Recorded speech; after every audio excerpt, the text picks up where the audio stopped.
In our last video, we looked at the problem of common mode rejection in the basic difference amplifier, but there are more problems with this.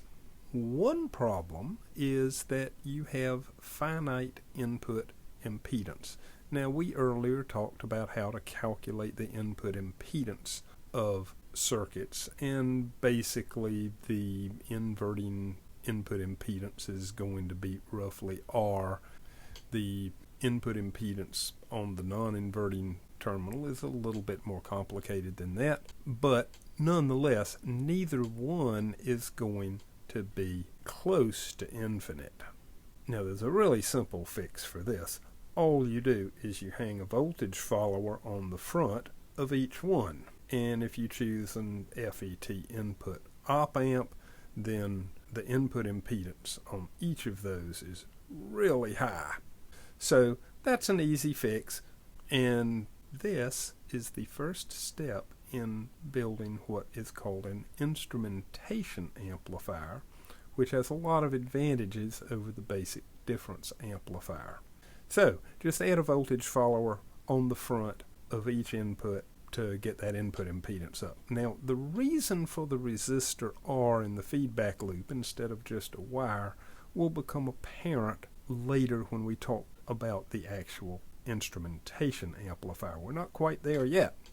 Another serious problem with the difference amplifier was that, if you recall, in order to set the gain, you set the ratio of the inverting input resistor and the feedback resistor to be the same as the ratio between the non-inverting input resistor and the resistor to ground.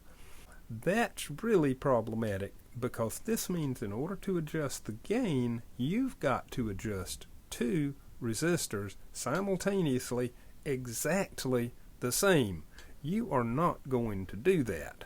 You can certainly buy dual potentiometers where you turn one knob and both potentiometers change, but those are not going to be matched to better than 5 or 10%, which isn't even close to good enough for this application.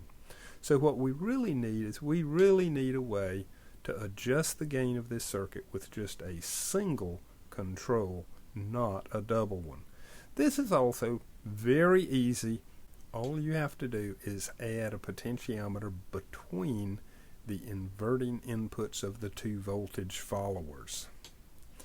Now, typically what you do is you actually put a potentiometer of a fairly large value in series with a small value fixed resistor, so that you can't actually adjust that value down all the way to 0, because if you did, then you're just going to short those two inverting input terminals together, and they should be exactly the same as the inputs, and you just shorted them out, and so something is not going to work there.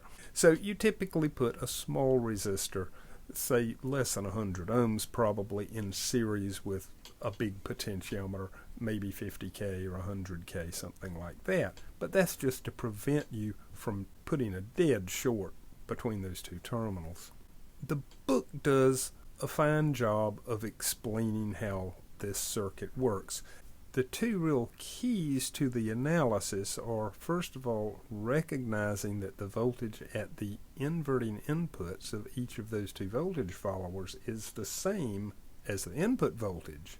The other is that the current through R sub G, your gain potentiometer, all of that current has to go through the two resistors in the feedback loop of your voltage followers. None of it enters the actual inputs. That's sort of the key to doing this analysis.